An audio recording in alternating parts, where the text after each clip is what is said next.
How are you guys doing today? Welcome back to another video. Today we are discussing the CyberFi Samurai Launchpad. Now the CyberFi Launchpad, they've been like crazy, $75 at their all-time high. So today we're going to kind of review this project to see if they could potentially get back to their all-time high. If it is still a good investment, how the Launchpad works, how to get the token KYC, everything you need to know in order to get started with CyberFi, and in particular the CyberFi Launchpad. So if that is what you are interested in, then please sit tight, relax, lean over, grab a coffee, a beer, maybe if it's night, and relax. Stay tuned.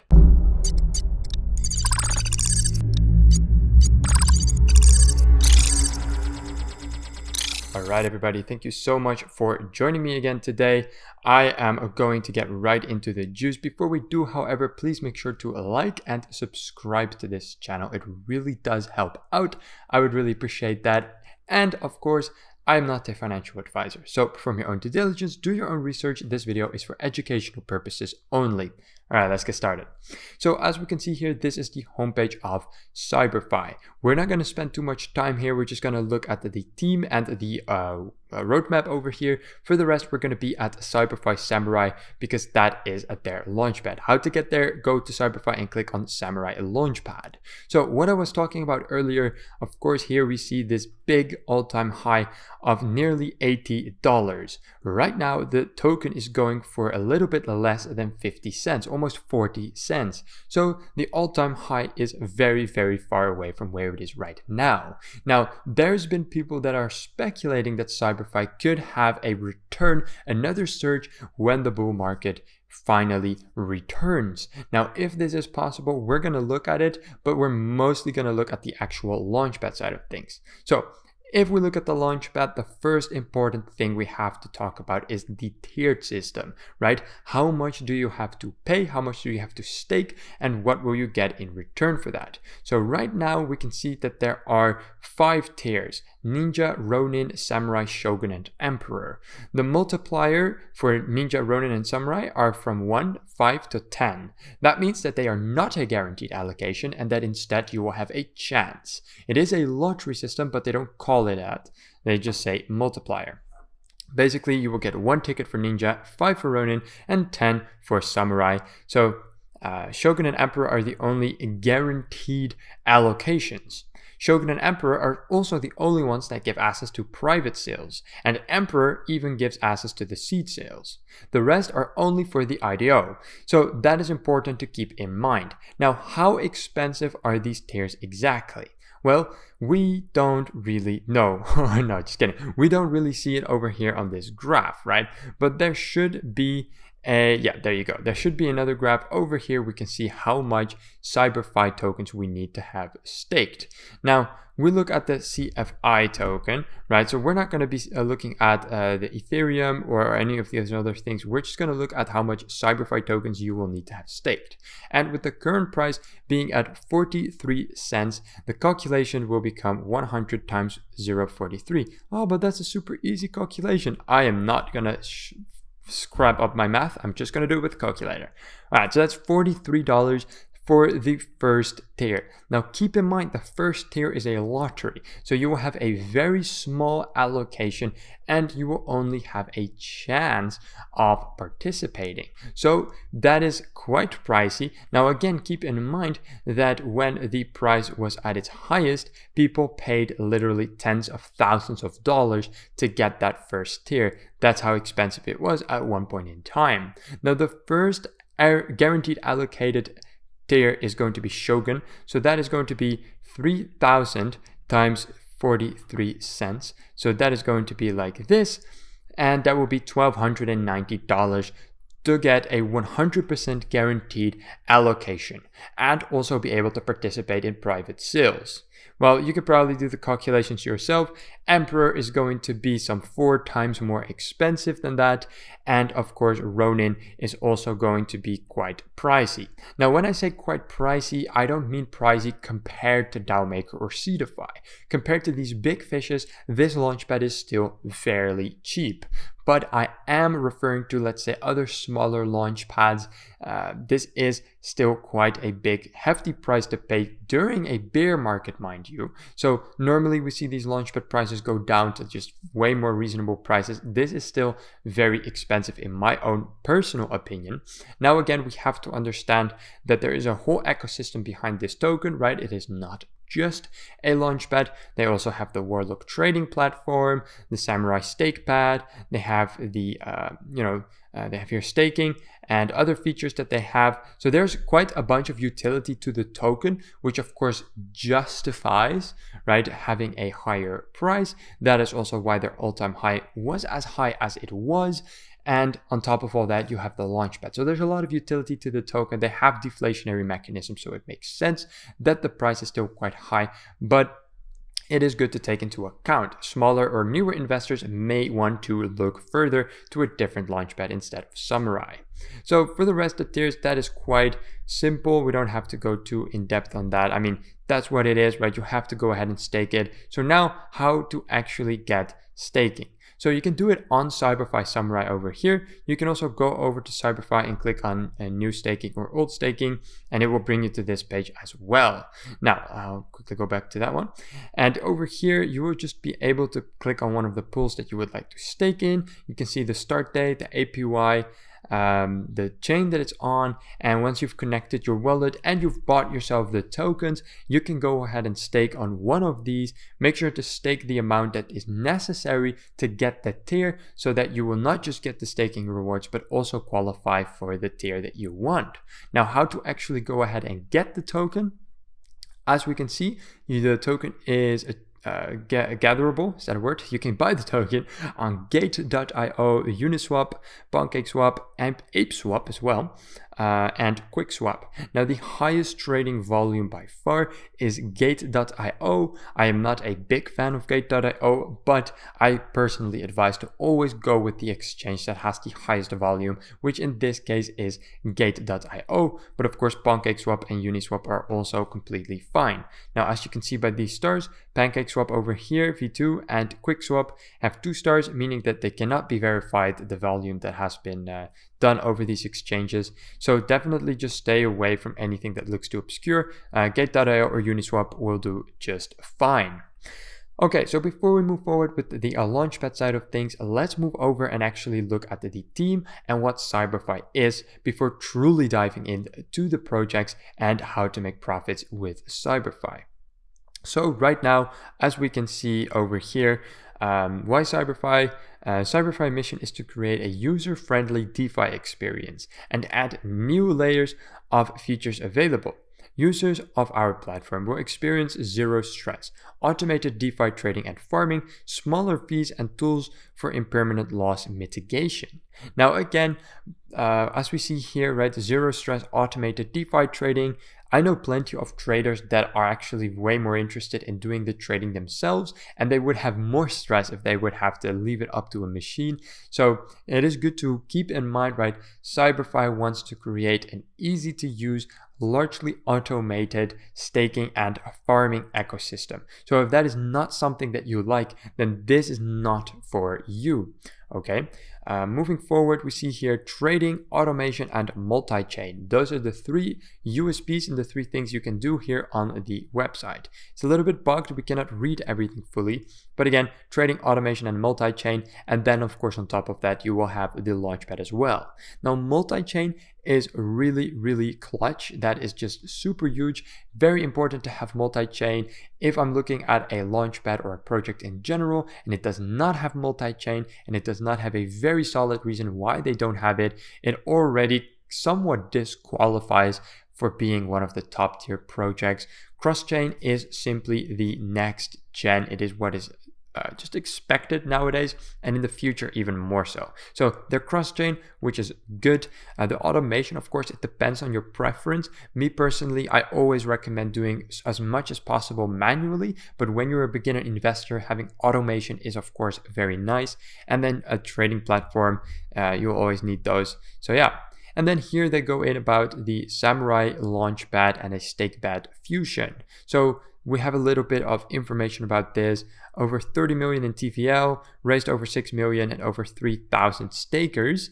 Actually, we have 8,000 holders at the time of recording this.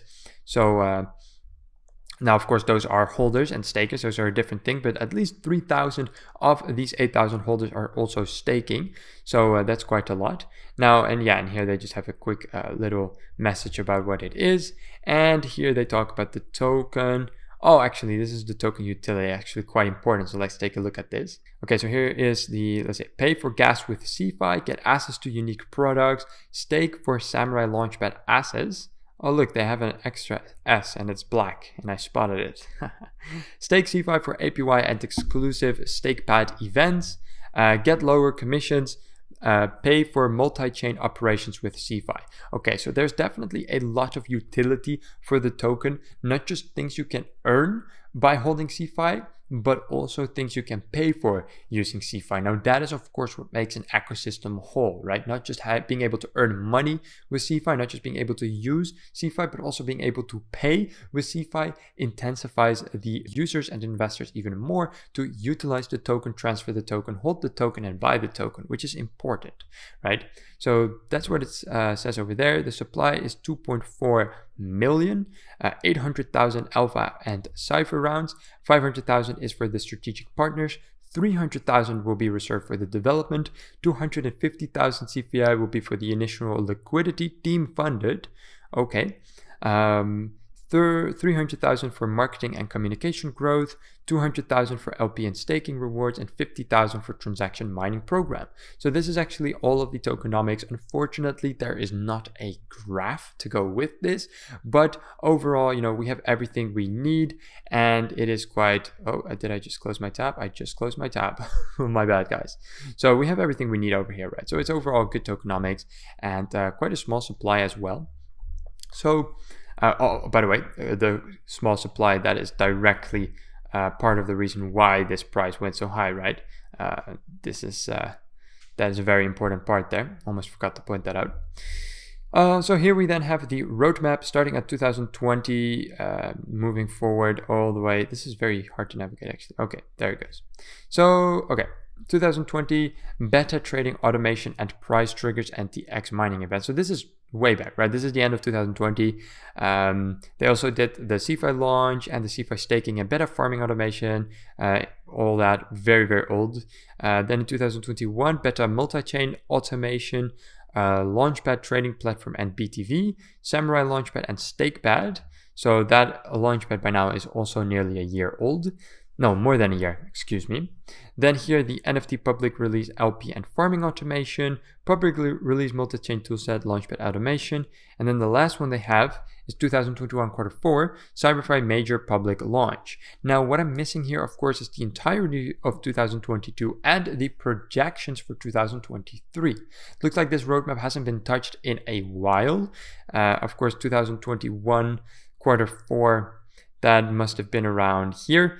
So after this, they have not touched their roadmap and the price has been quite docile as well. So again, an okay roadmap, but not updated at all. We might be able to find a white paper. In fact, I did not find a white paper. I'll give it another search in a bit, but that seems to be the most up-to-date roadmap we have and the only roadmap we have for that matter.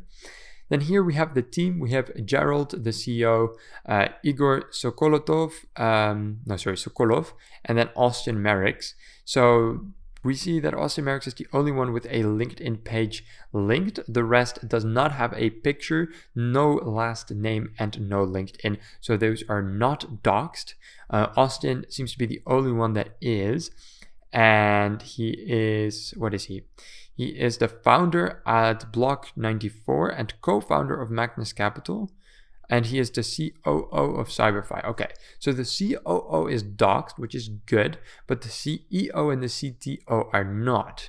Also, I don't think that there's only 3 people involved in the team, so I do wonder where the rest is. Of course, that's not very much a big deal. What is a big deal, of course, is that they are not doxed. Now, for those of you watching who don't know why having a fully doxed team is so important, it gives security to the investor and it brings professionalism to the project. Now, I do have to admit, right, we do have Austin here fully doxed. We have a profile picture, a LinkedIn, and a full name. We have all of his activities. he doesn't put CyberFi in his experiences, right? And that is always something that I'm quite careful about, because you have to ask yourself this question, right? Why do you not want anyone to know on your LinkedIn that you are a COO at CyberFi, right? If you're bullish about your project, if you're proud about your project, working on it a lot, then you would say that you would put that on your LinkedIn, everywhere on your LinkedIn. He doesn't do that. Makes me wonder why. Of course, the rest of his team is not doxed, so a little bit sketchy overall. But then again, here in the crypto world, we see that most of the time. So that is the team. We do have some advisors here as well, also not doxed. I believe Jeff Kendricks might be. Yeah, so Jeff Kendricks, from Canada. He is doxed. He's Chief Executive Officer at TrustSwap. So this is a pretty huge advisor, quite well known, actually, very well known, and also fully doxed. So this guy is definitely huge. That he's on the team. Again, he didn't put it down on his LinkedIn, but he's one of the advisors. And then we have M. Magnus as well, which is not doxed, but he is a leading VC and advisor. It's a firm, it's not a guy, sorry. Advisory firm who has helped several notable DeFi projects secure their foothold. Okay, so again, they don't really talk about what projects this company has done advisory for. And Jeff Kendricks, that is just a good addition to the advisory team overall.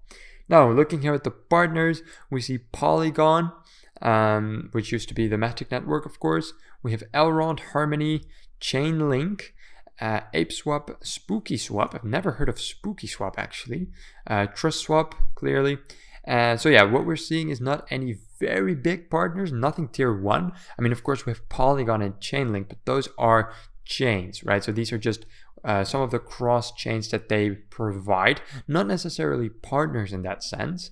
The actual partners are much smaller, right? SpookySwap, ApeSwap, Modify, Gather, not very big projects. I don't see any bad ones, right? Not any anything that I'm like, ooh, that's very bad to have in your partner list. So it's good, but quite small partners, nothing tier 1 that I'm detecting over here. So again, that's fine, but it's just important to realize that when you're investing. We're not seeing a Seedify or a DAO maker, right? We're not seeing those things. Keep that in mind when investing. It's finally time to move over to the Launchpad. So the Launchpad is called CyberFi Samurai. And as we can see here, we have a stake pad where you can do all of the staking. Here you can go over and connect your wallet. Very simple. What we want to look at, of course, is the Launchpad. So there are IDOs, initial DEX offerings, IGOs, initial gaming offerings, and INOs, initial NFT offerings. There will also be vesting and airdrops. So let's go ahead and start with the IDOs, right? The most common crypto projects that you invest in if you look at a Launchpad. So we see a bunch of projects. All of these though seem to be ended, right? Ended. So these are projects that happened. They already have been done, but there's no new projects currently open, right? Scrolling through the list, all of this is ended. So let's see if we can find anything that is currently open. This is also already ended. So here you can select the network. Yeah, I don't care about the network. Okay, so there's no current IDOs going on. What about the IGOs? This seems to be going on right now. Yeah, look at this. Okay, so Blue Extra is currently going on or not? No, they did close already. Yeah, they already closed. This also closed. So closed, ended. Yeah, okay, no. So also here, nothing is currently open. And let's quickly look at the INO. Usually, by the way, a Launchpad will make a difference between they'll make two categories, right? They'll have ended projects and they have ongoing projects and upcoming projects. And here we see everything in one pool. So it's quite difficult to navigate this and to see what is open, what is not. You actually have to do a lot of effort to actually find that out. So that is a little bit of a design flaw in my opinion. Also, of course, the biggest problem here is that all of these pools are ended, meaning that currently there's no launches going on. Now, of course, the CyberFi token has a lot of utility. There's a lot you can do and a lot you can pay with the CyberFi token. So if there's no launches going on right now, it's not like the token has completely zero utility or anything like that. But it is, of course, always important for a Launchpad to provide projects. Whether that is an IDO, an IGO, or an INO, there has to be something. And there's nothing right now here, which is, of course, not a good thing. Now, if the project and the team are still active, we'll find out when we move over to their Twitter. But for now, this definitely doesn't look very active. Then let's move here at the vesting part. Vesting, of course, being very important if you do want to start investing here. So we see the Allen seed claim, Allen private, and this is all Allen. Okay. Yeah, all of this is also not currently active. And then what about the airdrops? Here we see the airdrops. All of this already happened as well either. Okay, well, let's then at least take a quick look at how the prior projects performed. And then after we look at the Twitter, we can determine if we think that they are going to continue launching, yes or not. If the prior projects were very good and later on in the video we determined that they are planning on launching again, then it's okay that they don't have anything right now. If their prior projects were bad or it doesn't look like they're going to launch anything, then stay away from Cyber Samurai. But we're going to find out. So these are some of the projects that they did. I actually got a tip from some of the viewers to move over to CryptoRank and to not just look at the all-time highs, but also the overall, the entire path that the token did. So we're going to start with the Maya protocol. Let's see if we can find that over on CryptoRank protocol. Not seeing it here. We can try it over here. Nope, nothing to be found over there. So Maya protocol, not. What about A-Raise? A-Raise, no A-Raise. What about here? A-Raise, nothing again. So very curious to see. We're not finding these projects. Cherish IDO. Let's type in Cherish. There we go. So finally we have one. Let's move over to CryptoRank, see if they have it as well. Yeah, okay, so finally, all these other two were not findable on the exchanges. So as we can see here, let's see if we could get any information on the launch. So this was at early March of 2022. Here's some information surrounding the project. Let's see the project details. Let's see how much they paid for the allocation. Vesting was 20% at TGE and then linear vesting for 6 months. Okay. We're not seeing the total price, like the price per token. No, we're not really seeing that. Regardless though, it is now at 0.7, so at 7 cents. As we can see here, the price had a bit of I actually like this chart a bit more, so we're gonna move over to this one. So looking at the all-time, we can see that the price went down overall, right? So look at this. Went from 20 cents all the way down to 7 cents. Now again, right, they did get 20% at the TGE, but after that, the linear vesting for 6 months. So from 3 to, look at this. Yeah, so most of the vesting has been performed, below TGE price, most likely because it went down so much. But again, we don't really know the TGE price because they didn't put it in here, right? There's no TGE price. Maybe it was before we clicked on the project. No, also not. So they didn't share that information. Overall, on Coinmarketcap, people are very bullish. Mega pump is coming 10K easy. So yeah, overall, people are quite bullish on this project. Then again, a lot of these projects, I can't even find them on CoinMarketCap. Other projects seem to have had a bit of a bumpy start. So it is good to take that into consideration, right? These projects, they're not currently having any projects going on. And the projects that we do see are a little bit debatable, right? They haven't had the best returns. Now, again, we are in a bear market. Their former projects did perform a lot better. Of course, we can see the price here, right? During this time, it was the bull run. Launches were better, hype was more, so everything had better returns and the token price was higher. Okay, so that was just about that. And because we don't have a white paper, this is for the most part all we have on the CyberFi Samurai Launchpad. Now, what we can take a look at is, for instance, other functions we can do here. So we do have a calendar. We can see that the whole calendar for August 2022 is empty, right? And before that is empty too, so there's no events whatsoever on the calendar. We do have a dashboard here. I have to quickly connect our wallet to look at how that, ooh, fancy. Okay, so this looks pretty good. Yeah, this is just your dashboard, right? They do have one project that is coming soon, which is Iwarium Online. So that is an IGO. Good to know that at least something is coming up. Now, moving over to the Twitter to actually see how active they are right now. We see here a retweet from the 17th of August, 16th, and here from the 12th of August. So they do post, not that much though, but they do post, and they do have one upcoming project. So there's definitely something happening. They didn't abandon the project, right? So let's take a quick look at the overall sentiment that we're seeing over here on the Twitter.